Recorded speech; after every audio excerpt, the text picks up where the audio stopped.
Hello, everyone. Good morning. Good afternoon. Welcome to our sixth discussion in the series of Ukrainian civil society and resilience, organized by isar.ednannia in partnership with the University of Colorado Boulder and Pornos Eurasia. Today, we're going to be talking about disinformation and propaganda. And our guests today are Dr. Yulia Dukach, data journalist and head of Russian Information Studies section in texty.org.ua, which is a Ukrainian independent political and analytical media, and Lili Bivings, a business editor at Kyiv Independent, Ukraine returned Peace Corps volunteer. That's detail that worth mentioning. I'd like to begin by saying that a warfare has many dimensions or manifestations. And the Russian-Ukrainian war is no exception. Long before Russian government transitioned to the hot phase of on the battlefield back in 2014, and then as a much hotter phase in February of 2022, Russia had been employing multiple types of warfare against Ukraine, such as political pressure and coercion, economic blackmail, energy blackmail, cultural soft power. We talked about it a couple of weeks ago with Yevhen Lipovitsky. Linguistic, Russian versus Ukrainian, religious, sports-related, cyber, and last but not least, informational. And not just on Ukrainian territory, and not just about Ukraine. During the past 20 plus years, Russia poured billions of dollars in spreading disinformation via various media channels around the world, including social media. The other day, I came across an ad on Facebook advertising an online class that was called Fight Disinformation with Noam Chomsky, Learn Critical Thinking Skills with Noam.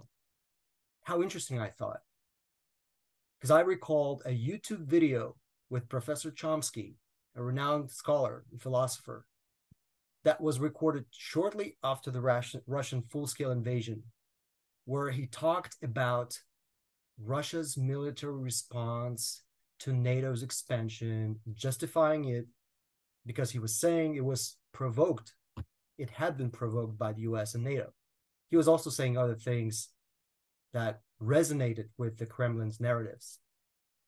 So how interesting, I thought, Noam Chomsky teaching about disinformation. Now to our guests, I'd like to ask them to tell a little bit about their background, their current role in tackling disinformation, and why it's important to recognize and prevent disinformation. I'd like to give each of the guests, each of the speakers, 2 or 3 minutes to respond.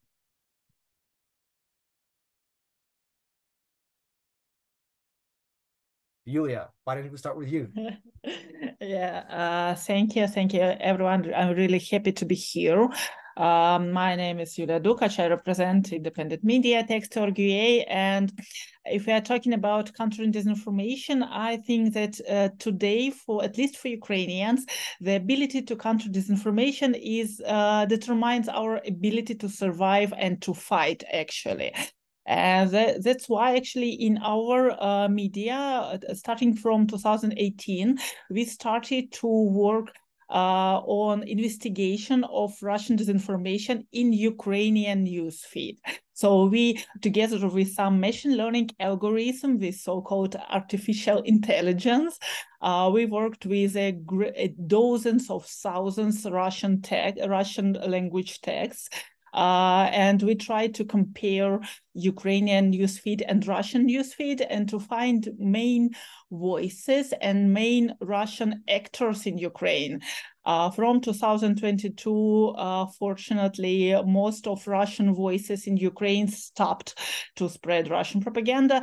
But anyway, we found another and a much higher and increased number of Russian propaganda attacks in online and offline also. And starting from 2022, we investigate main topics in Russian newsfeed that contained this war or its consequences for Russia. And that's why, and I'm really happy to represent Ukrainian civil society organization, and together we work really together in a great team with other organizations and try to investigate how this Russian propaganda works and to spread this information for Ukrainian, Russian audiences, but also for the whole world. Thank you, Yulia. I liked what you said about our ability to fight, because it determines our ability to fight, the being able to tackle disinformation. Thank you. Lili, this is not the first time you're invited to talk about Russian disinformation. I came across an ad featuring you as an expert on disinformation. I think it happened maybe a few months ago. What's your role in tackling Russian disinformation? I mean, I wouldn't call myself an expert. I think to give some context there. So as Roman said, my name is Lili, and I work for the Kyiv Independent as the business editor. But I recently finished my master's degree in New York City at Columbia University, where I got a master's in Russian, Eastern European, and Eurasian studies. And part of my research focused on Russian disinformation. And so I was invited to an event kind of around that time to speak about some of the things that I was learning and researching. But here at the Kyiv Independent, we're a pretty traditional media organization. If you don't know about us, we're a Ukrainian, Kyiv-based English language media outlet, news outlet.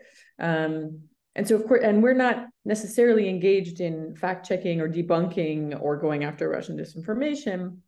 And for those of us who live and work in Ukraine, Russian disinformation is quite obvious. When you come across it, sort of what the narratives are. For us, it's more of a question of managing misinformation, which is, I think we're going to talk about a little bit, right? Which is, with the war in Ukraine, there is an incredible amount of information being shared all of the time between, citizens, both Russian and Ukrainian, on social media, but also among officials. Officials are sort of constantly sharing things on social media apps and sifting through that to know what is accurate, what is not, what is maybe not fully complete is really difficult. And so for us, it can be a challenge to not, we have to be really careful that we don't accidentally spread misinformation in this environment in which there's just so much. And so that is certainly challenging. And then there's sort of another aspect that's just about Russian disinformation, but I think it kind of plays a role. The Ukrainian government has to be very careful with information because, Russia will use that information against Ukraine, especially in terms of locations, especially in terms of what's going on, when and where. And so that tight lid that's kept on information is difficult for journalists because we want access to information, but it is also,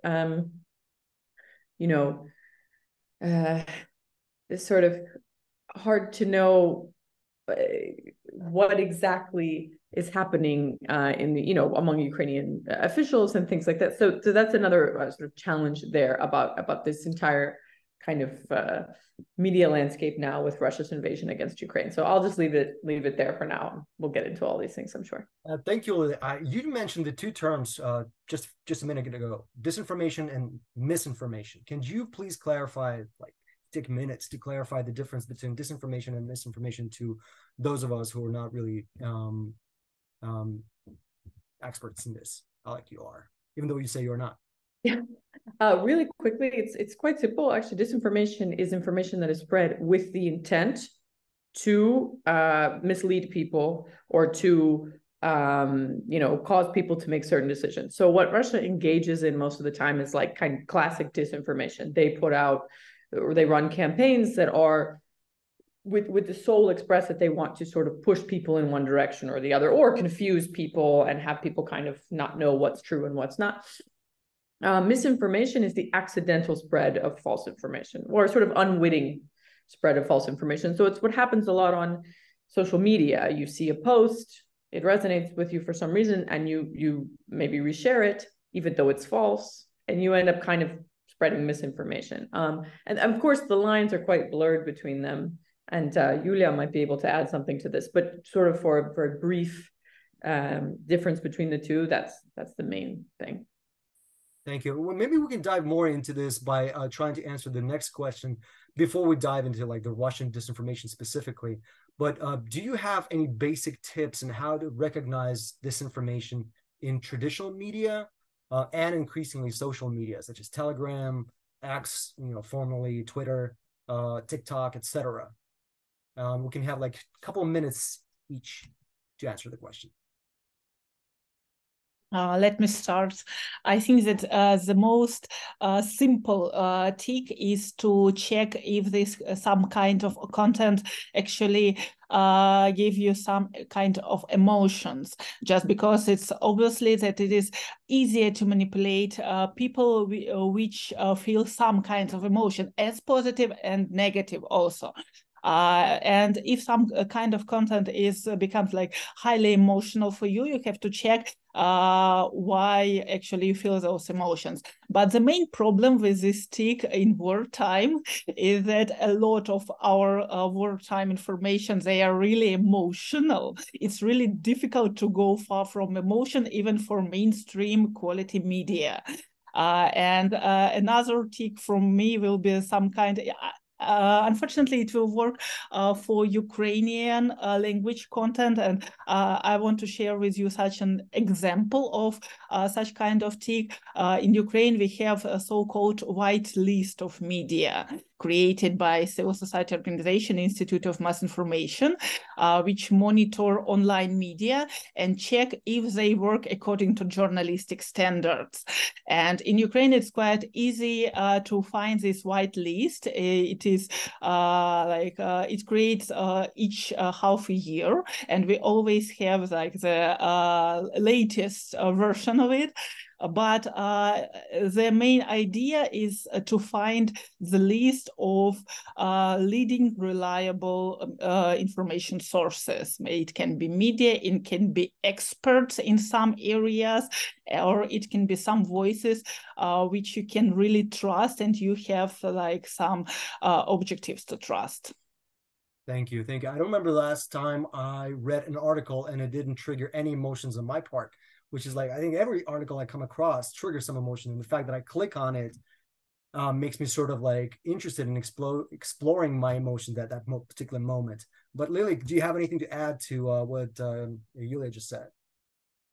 Yeah, I mean, it's really interesting, the emotional aspect, because I've never thought about it that way. So that's a really interesting aspect to that. But the only thing I would say in terms of Russian disinformation is, if you're well educated and informed on what Russia's goals really are, not just in regards to Ukraine, but in regards to the global South, for example, Latin America or Africa, the African continent, you can start to identify when certain news seems to be swirling around a lot about something that's related to Russia and Ukraine, Russia in the West, Russia and the United States, the House, for example, the House of Representatives, the global South. If you're seeing things that are making Russia look a certain particular way, maybe more positive, or kind of maybe justifying Russia in some way, those are kind of, so the point I'm trying to make is that if you know kind of what Russia wants and what it's trying to do in the world, you could start to identify some of the news that you start to see as something that might be coming from them. And I think that's, and not that you should be, I mean, the other part of this whole conversation too, that we have to remember is like, we want to have these conversations and we want people to be critical of the news that they're seeing, but we don't want people to become cynical to the point where every time they look at anything, they go like, how do I know if this is true or not? These people are probably lying to me. The media lies, right? So it's really difficult. You want to be critical, but I think, and I say this as someone who works in the news, like, you shouldn't take things that you read with a grain of salt, but take them kind of as a momentary thing that is reported about something that is going on, but it's not the full story. It's never the full story. it can't be, no matter how good the journalist is or how objective they're being or how quality the media outlet is. Like it's not. So, I think reading journalism, just the relationship people have to it, is not taking it as some sort of truth, but as sort of a piece of something much larger, can help people identify things as, one way or the other. Yeah, it's interesting. Now I wanted to dip into like how the Western, or how Russian narratives penetrate, and how they are reshaped and repackaged and amended for polished Western audiences. Because you just mentioned the global South, South America, Asia. And I remember, like, just a couple of days ago, there was an article in the New York Times, so maybe it was even yesterday, and it was about an international outlet. I think it was called Presenza, which I understand is very popular in South America and Central America. And then basically that outlet recycled a false Russian narrative, claiming that the West was looting religious relics and art from a monastery affiliated with the Russian church in Kyiv. And that's, the article alleged that was happening in August. So it came out in August. And since then, the State Department, and I believe that just happened recently, he issued a statement saying that article in that specific media was a covert informational operation to spread Russian propaganda in Central and South America by producing articles that appear to originate from the local media organizations and not the Russian government.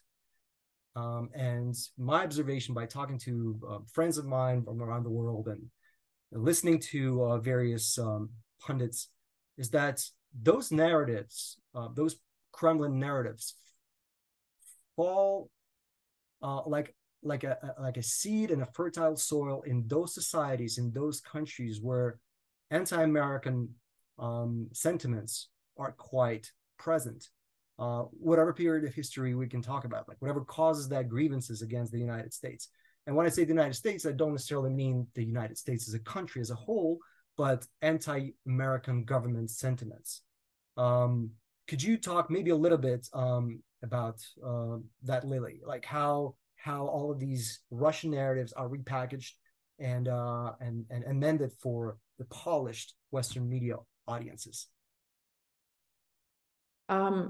Yeah, I mean, I actually saw that article, and if people haven't read it, it's very good. It's a great piece, and it's there's a lot of sort of things to think about there about how, I mean, Russia is very good at repackaging arguments for different audiences. Like they are, and it was either that article or there was another one recently in the New York Times about Russian disinformation, and one of the quotes in there was, "Russia will never run out of ammunition on the internet. Like, there's nothing we can do about this. They're so good at this."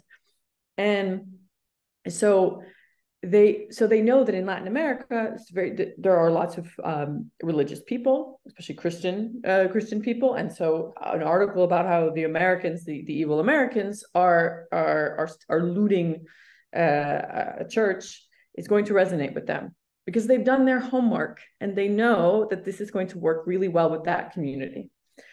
And the only thing I would say, I mean, this is something we talked a lot about when I was studying this in my master's, was, because of this sort of dark history of the CIA, and because of sort of the tendency in the United States now to view information operations as something quite nefarious, the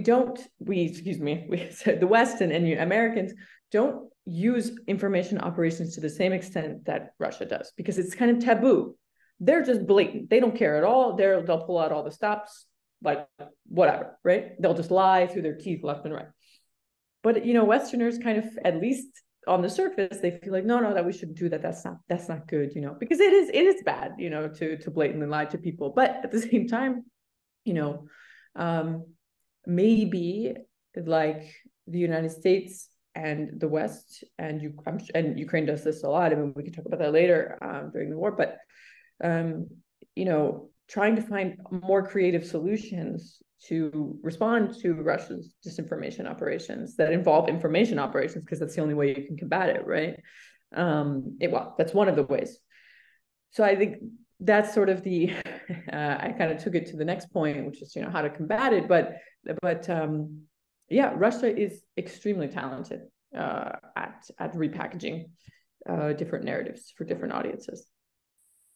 Thank you, Lili. We may actually get back to how the Russian propaganda works around the world, but let's, for the next few minutes, transition to how the Russian disinformation works in Ukraine, specifically since 2014.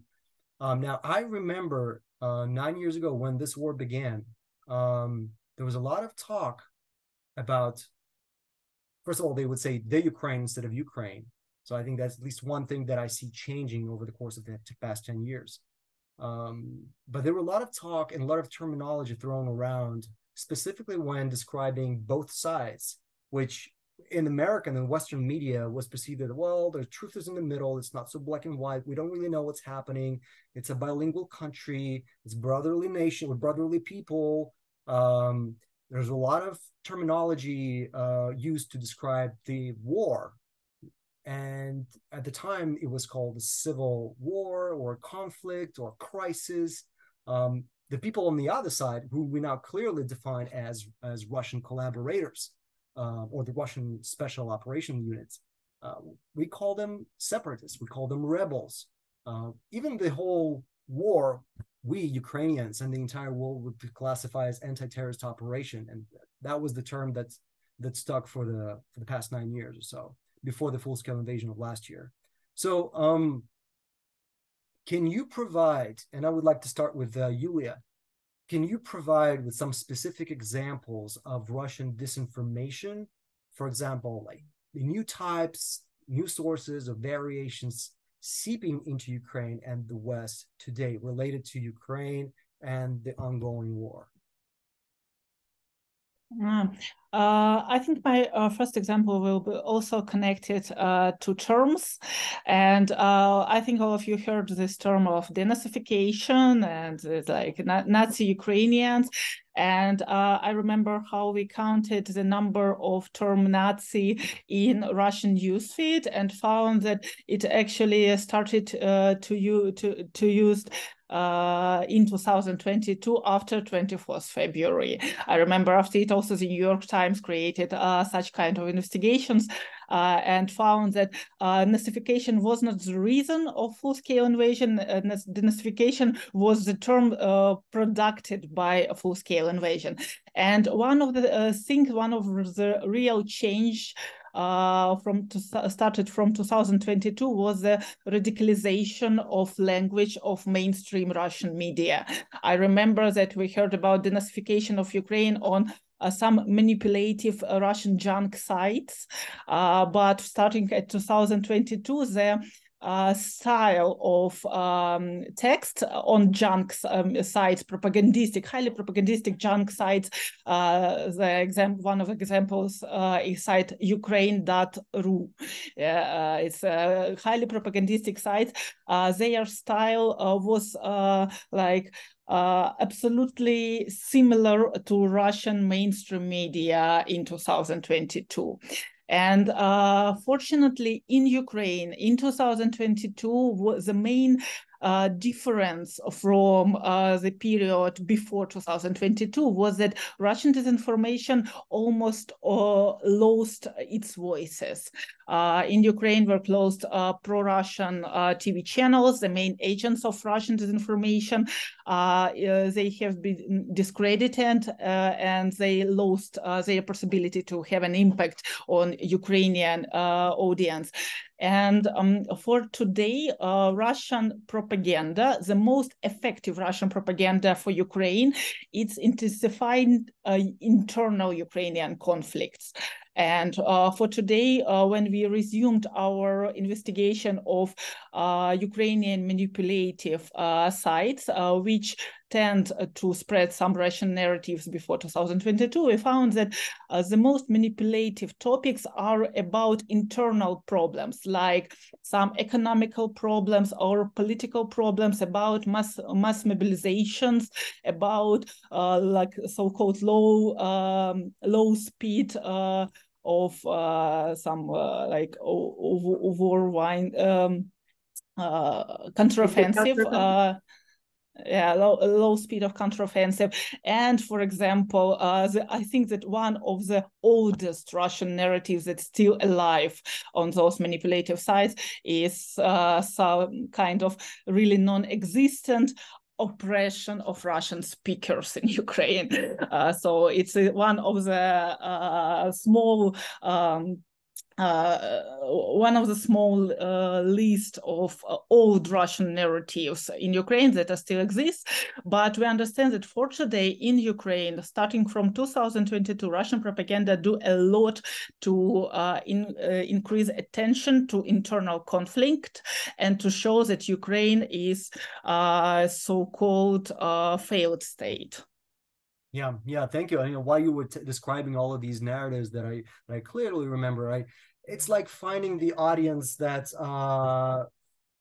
is vulnerable to some topic that they're passionate about, and they find this, they tweak their narrative to appeal to that specific audience, whether they are environmentalists or hardcore Christians, who for some reason believe that the Ukrainian neo-Nazis are after the true Christians that the Moscow patriarchy tries to protect in Ukraine.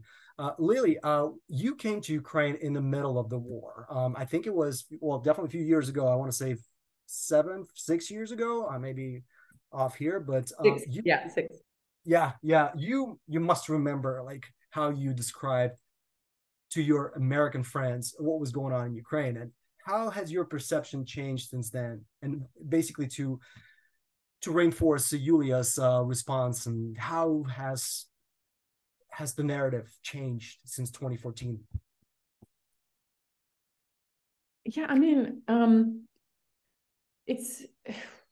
I think like the largest change, that I observed, if you mean like between like what people that I know back in the States, right, like what their perspective of Ukraine was, to be honest, like I think the main perspective was having no idea where or what Ukraine was, unfortunately. I remember I kind of have this, speaking of information, right, one of the memories I have before the full-scale invasion, before everybody, of course, knew what Ukraine was and what Ukraine was capable of, was the show Chernobyl. I remember like friends of mine who never even asked me what I was ever doing in Ukraine because I just had no idea and weren't that interested, which is fine.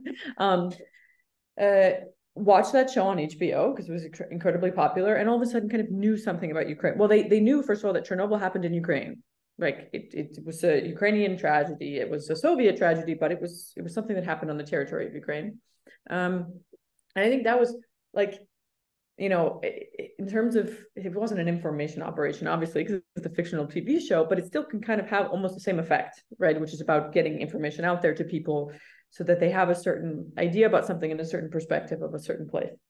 And then, of course, like the full-scale invasion changed everything, right? Like now everybody knows about Ukraine. And for the most part, everybody that I know has a positive view, but it's been really interesting to see how many of my friends who,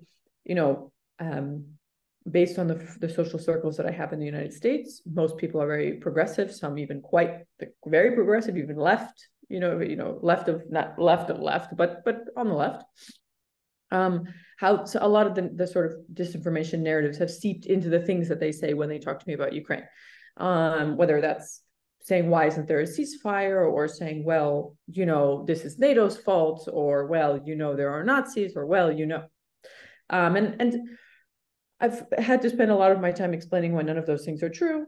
And I think they're pretty well received. It depends on how angry I am in the moment. If I'm calmer, then the message is received better usually. But to connect it to what Yulia just said, which is super interesting, about how Russia is really good at taking internal conflicts and just fanning the flames. And people don't even realize it's happening to them, of course, because they think these are domestic issues. These have to do with my life. Nobody else here is interfering with them. And I've noticed, and the big thing, the other New York Times article that I was referring to is about the fight over Ukraine aid in the US House of Representatives, in Congress in the United States, and how Russia is just having a field day with that, because it is so easy to make that matters worse with that subject, because it's already very heated. And I have some friends who I have never heard them talk about politics in this. I'm 31 years old. We've known each other since we were kids. Never have I heard them talk about politics. Now all of a sudden they're texting me about, Ukraine aid, blah, blah, blah. And it's not a coincidence, okay? Because it's all tied into what's happening with in the government. It looks like the government's dysfunctional. It looks like it's Ukraine's fault that the government's dysfunctional. You have Israel and Palestine now that gets connected to Ukraine aid because it's all about funding wars abroad, right? So it's all getting, and Russia, I'm sure their disinformation operatives are just working overnight or overtime to deal with this. And it's really frightening, because it's not that hard actually to put out some disinformation about things that are already making people angry, and that's something I've observed really recently is this trend, unfortunately, which is it's a problem. Yeah, and just to clarify, Americans cannot have access to Russia Today or Sputnik anymore, do they?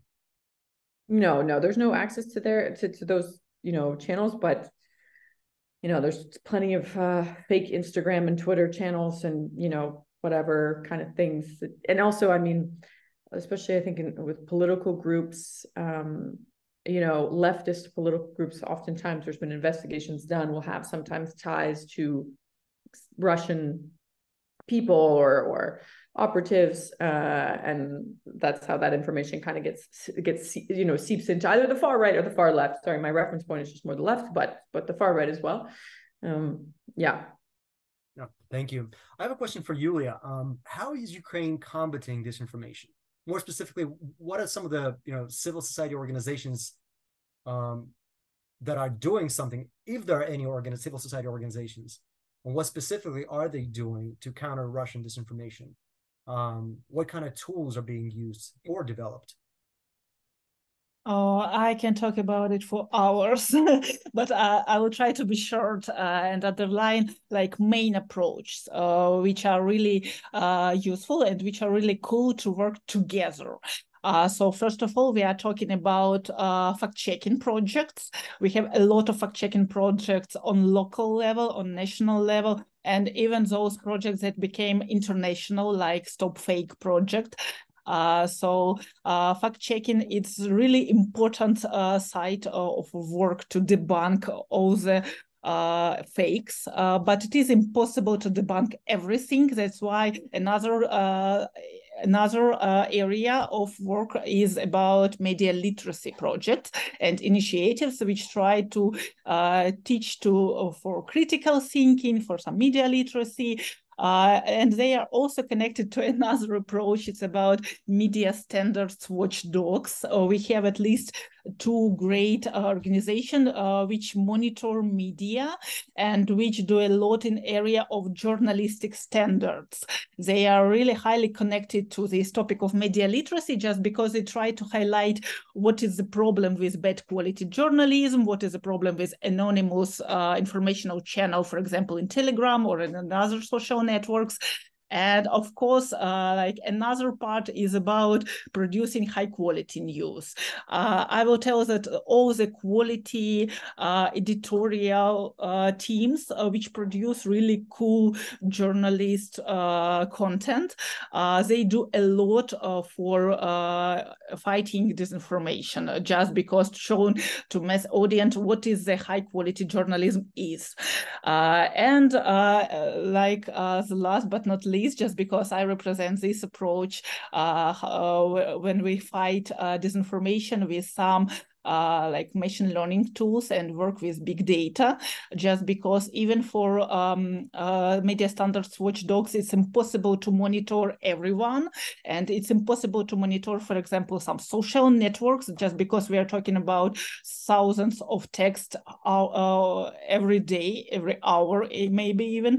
And that's why it's for today, fortunately, it's possible to analyze it with some algorithms. And for example, we trained a model which detect manipulation in news. And with this way, we actually tried to find the list of the most manipulative media, like created this blacklist of media, which tend to share manipulation, spread manipulation, and also this disinformation and propaganda.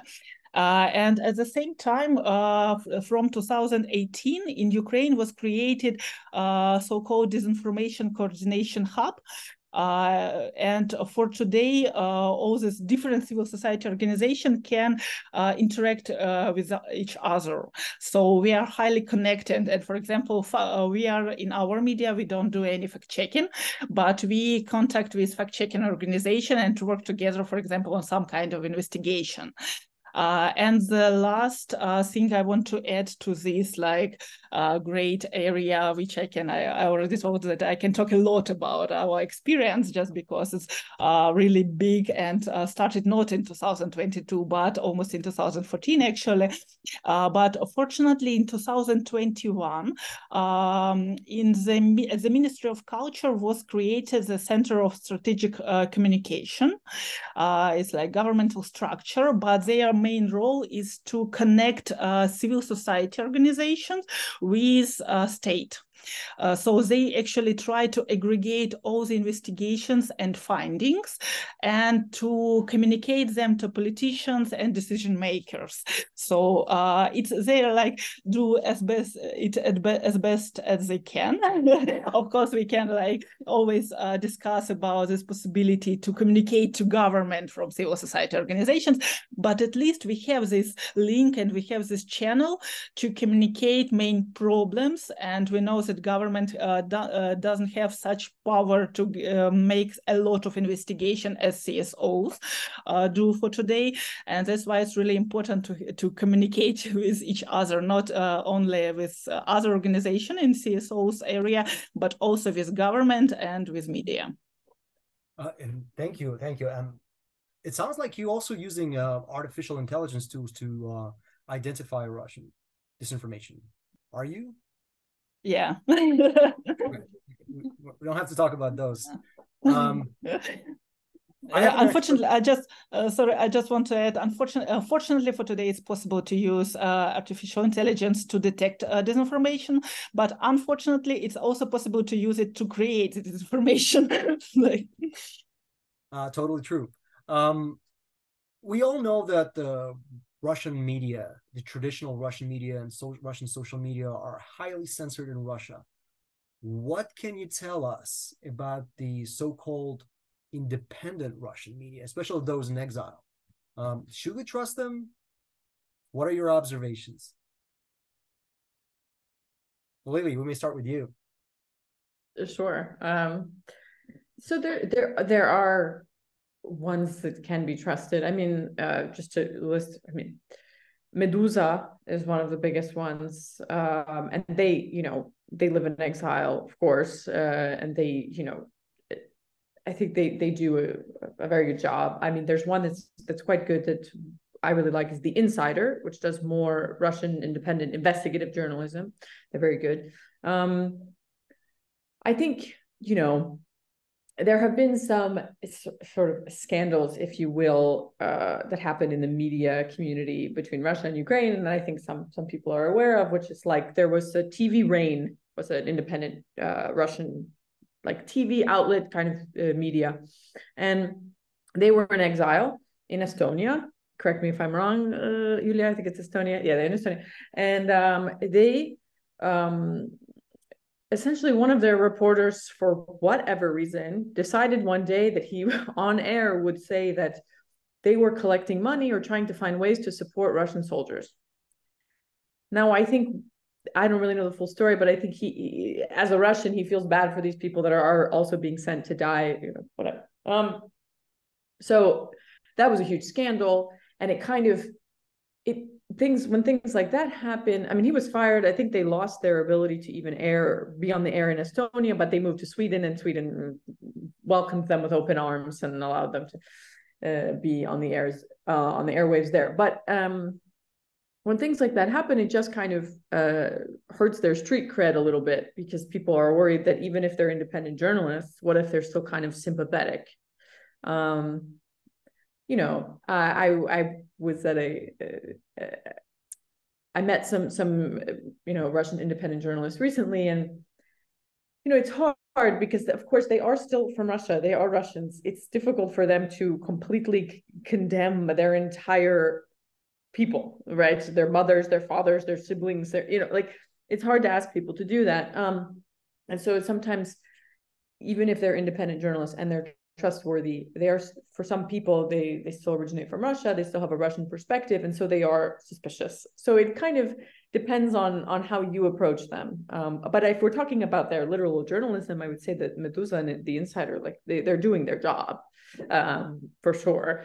But you know, I kind of took it to a different place, which is that it kind of can become political between different journalists from different parts of the world with Russian independent journalists. But trustworthy, there are trustworthy ones for sure. I still cannot wrap my head around, you know, the term of good Russian media, even though they're considered like so-called liberal. And when you say they're good, like, I don't know. Yulia, do you agree with that assessment? Yeah, I really like to quote some investigations about Russian opposite so-called liberal media. And I remember that in July 2022, according to investigation of Detector Media, 55% of publication on Meduza contained Russian propaganda narratives. For example, about it's not entirely clear who is shelling Ukrainian cities, or for example, that Ukrainian government abandoned residents on the occupied territories. So they really tend to spread these Russian narratives. And after that, at the end of the year, Ukrainian initiative, How Not to Become a Vegetable, they created this like a big project. What should you know about public critics of Putin? And they investigated public person and 9 Russian media according to main checkpoint. If this media openly tells that Crimea should be Ukrainian, yeah, or if this media is talking that war started not in 2022 but in 2014. And so on. And you know that Meduza is the worst thing to read, like the opposite media, just because they like abandoned almost all of the checkpoints. But the Insider, which actually Lili mentioned, they were the most like the most useful for Ukrainians. They were called in this project, but it means that they like had the most, it's not even like pro-Ukrainian position, but it's mostly not a propagandistic Russian position. And in my opinion, it's even more dangerous because it's not as obvious as some of the like straightforward Russian disinformation. Yeah. There was also with Meduza, I think, Yulia, correct me if I'm wrong, it took them a really long time. So for our audience who don't speak Russian, like for a long time, Russians would refer to Ukraine as na Ukrainie, meaning on the territory of this Ukrainian lands instead of in Ukraine. And I think Meduza, like, people were telling them for years, can you please refer to Ukraine the way like Ukrainians would like to when you say in Ukraine? And they were like, no, why should we change it? You know, so it takes Meduza a while because, yeah, like Yulia said, they have this very Russian perspective, but yeah, Insiders is maybe the only solid one. Yeah. Just I want to acknowledge one thing. Yulia just mentioned this so-called initiative, which in my opinion is bigger than the initiative. It's just it's a media, it's a book, it's an organization, and correct me if I'm wrong, but it's called How to Not Become a Vegetable. And if we refer to it as an initiative, it's basically an initiative that strives to promote critical thinking and media literacy skills among people, among Ukrainians. and not just Ukrainians, but people around the world. So I highly recommend that you look up on YouTube. There are various videos that come out every day, and maybe a couple of them a day, and they tackle a specific event or specific people or group of people that we should pay attention to, for good or for bad. I know we're approaching our top of the hour, and I want to remind you that we have maybe 2 or 3 more questions for our keynote speakers, and I would like to encourage the audience to start thinking of the questions.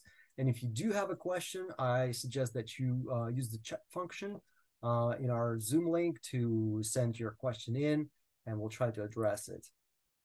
So to summarize the Russian narratives, of the Russian disinformation narratives that we've been seeing, can you give us specific examples of what are some of the hottest, freshest Russian disinformation narratives that we're seeing in the media, the traditional media, and the social media today? And maybe we will see in the next few weeks, if not months, because we also want to predict. We want to be prepared, correct? So Lili, what are you seeing? What are you seeing in the?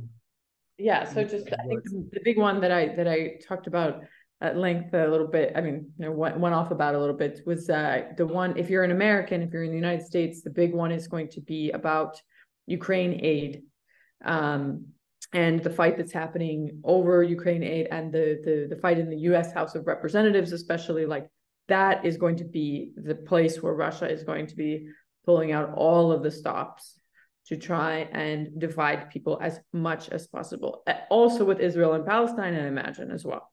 So, and that is becoming extremely heated in the United States. Like, it's almost, it's a serious, almost societal problem in the United States at this moment, and Russia will try to take advantage of that. So I'll speak to that kind of American perspective, and Yulia can tell you what's happening here. Thank you. Yeah, I absolutely agree that this, like, Ukrainian aid, it's the main idea of Russian propaganda for today and for the Western countries. And according to this, they try to create a lot of different topics to show, first of all, why you shouldn't help Ukraine and Ukrainians, for starting from authoritarian regime of Zelensky. And for example, they try to share the idea of elections in Ukraine, that Ukrainians have to do some elections in wartime, in active phase of war. It's absolutely impossible to do elections, and for Ukrainians it's obvious. But Russian propaganda tries to share this idea that Ukraine is not a democracy anymore, and we have this authoritarian regime of Zelensky, fascist or Nazist, or some kinds of them. And of course, another examples of how some weapons goes to black market. So many times it was debunked by different fact checkers, not only Ukrainians, but around the world was debunked this fake about Ukrainian weapon on black market worldwide, but it still exists, and it still creates, for example, for this Palestine, like this weapons that goes to this conflict. And of course, we all the only thing that I can add also is about these voices of Russia. And for today, we see that it's not only some pro-Russian politicians or Russian media tend to spread Russian narratives, but for example, in Europe, we created a database of Russian voices, or we call them bacteria of Russian world, and we looked for 19 countries of Europe and the European Union. And we tried to find who actually tend to spread Russian propaganda and who lobby Russian interest in Europe. And we find a lot of different kinds of organizations, starting from cultural organizations, churches, lobbies, businesses, they really tend to lobby Russian interests and provide these narratives of make sanctions for Russia, just because it will be harmful not for Russia, but for countries that create these sanctions, actually. And this is another kind of narratives that Russia tend to spread through absolutely different kinds of actors. Yeah, I agree with you. And look what's happening in our closest neighbors, Hungary and Slovakia, the position that their governments have taken. I really liked your the term that your organization coined, bacteria of the Russian world. I'm going to use it from now on. We actually like data journalists, we really like beautiful visualizations and we even did these graphs of bacteria just to have more attention among mass audience in Europe to this project. I'm sure those visualizations would be banned and censored on the social media. But that's good to know that we're developing those. Could Ukraine be using information to its advantage in combating Russian influence and military campaigns, ranks, counteroffensive? Maybe just 1 minute each. How can we use the Russian disinformation to our advantage? How can we take Russian disinformation narratives and, well, I mean, I think one way that I can think of is, Russian disinformation narratives tell us a lot about Russia itself and what it wants and how, well, first of all, how it views the world, how it views its own role in the world, and what it wants to do with the world and what its goals are, right? And so, you should know your enemy well, obviously. And I think people that, like Yulia and people who work in governments, that's what they have to do, right? They have to identify, they have to kind of figure out who this person is, this adversary is, through the types of information that they are putting out there and what the narratives are. And those narratives are very helpful in combating them, because if you know what they want or what they don't want, you can come up with, I think, lots of strategies to combat that. But I think the problem often is that people think that those narratives are truthful or representative of what Russia's goals really are, right? So it's not that the exact disinformation will tell you, it's that you have to sort of decode it a little bit to understand. And so, that's sort of the challenge, is not just taking those things at face value, but digging them up a little bit. But of course, I think it's extremely useful to getting to know what, and where the Kremlin's head is at any moment, right, is important. Yeah. Thank you. We have, I see 2 questions that came in. One of them says, do you think that major, or what we may see as what we consider less influenced media outlets, intentional recycle disinformation language because it hooks the audience? As an example, the continued characterization of the Ukrainian counteroffensive as slow, or the new narrative about donor fatigue.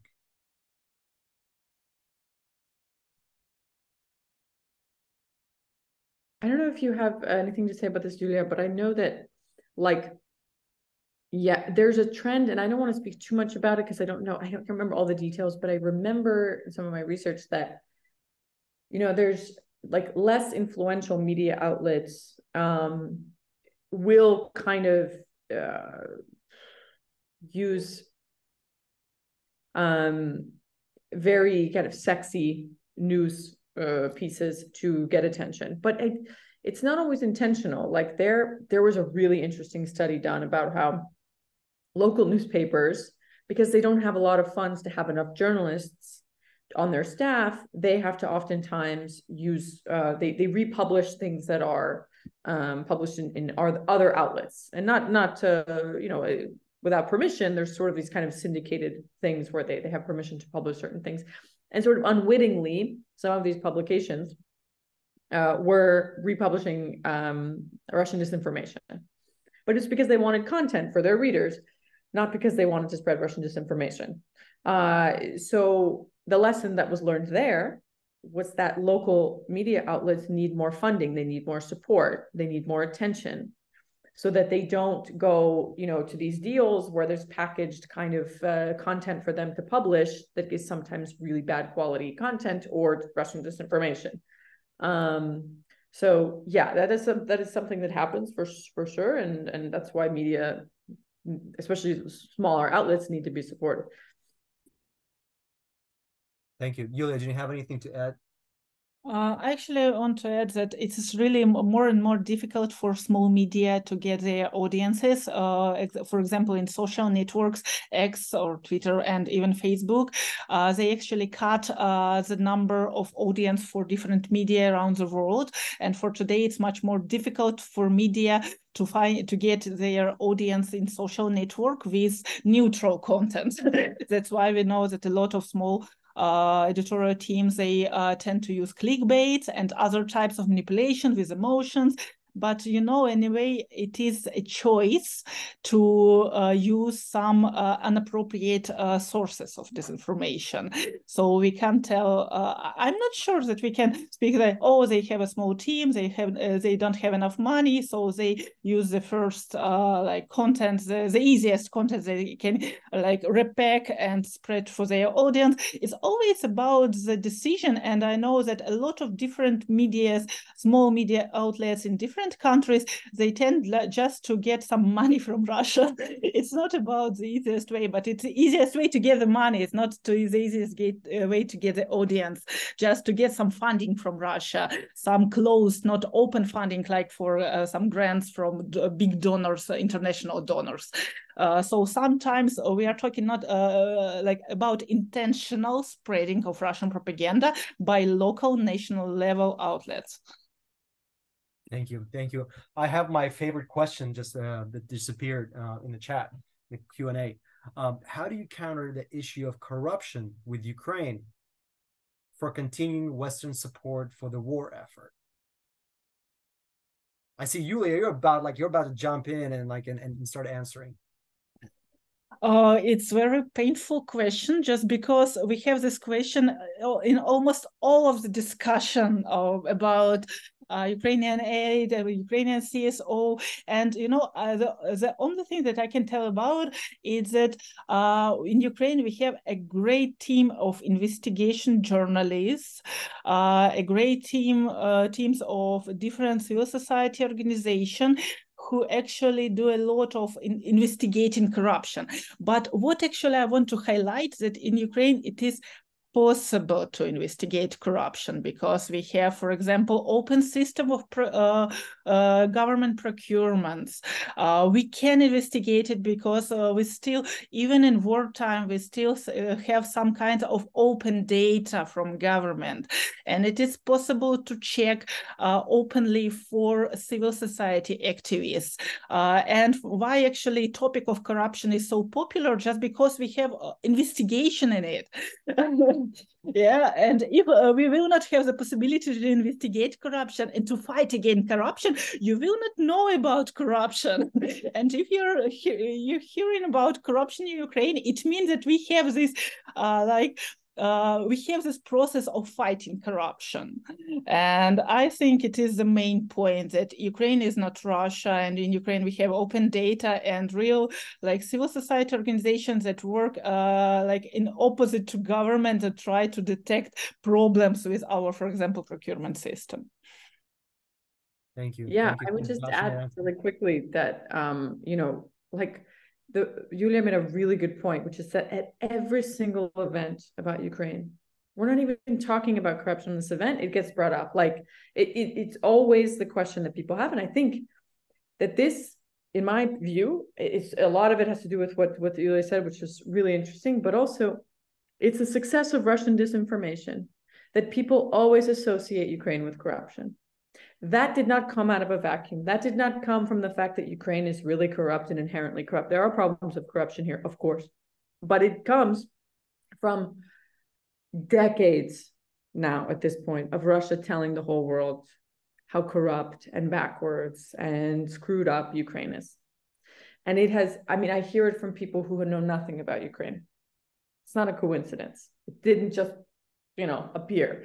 And that is really, like, Russia did a very good job of convincing people all over the world that Ukraine is this. Even in the higher ranks of power. Yeah, yeah. I remember even in the higher ranks of power, even in the US. I remember going to a congressional hearing when the newly appointed US ambassador to Ukraine was basically giving testimonies. And one specific congressperson was very adamant about her answering the question how she was going to combat corruption, prevalent endemic corruption in Ukraine. You know, and it was coming from a congressperson in the US and during the congressional hearing. So that's the argument that we keep hearing time and time again. But like, to go back to Yulia's point, is that just because you're hearing about those cases, you should basically understand that there's a lot of work being done by local investigative journalists, oftentimes at the risk of their lives, not because the Ukrainian corrupt officials want to get them killed or something, but because oftentimes behind them are the Russians with their intent to suppress the voices that are trying to expose the whatever lingering corruption cases are there in Ukraine. And again, not to say that, you know, there's no corruption around the world.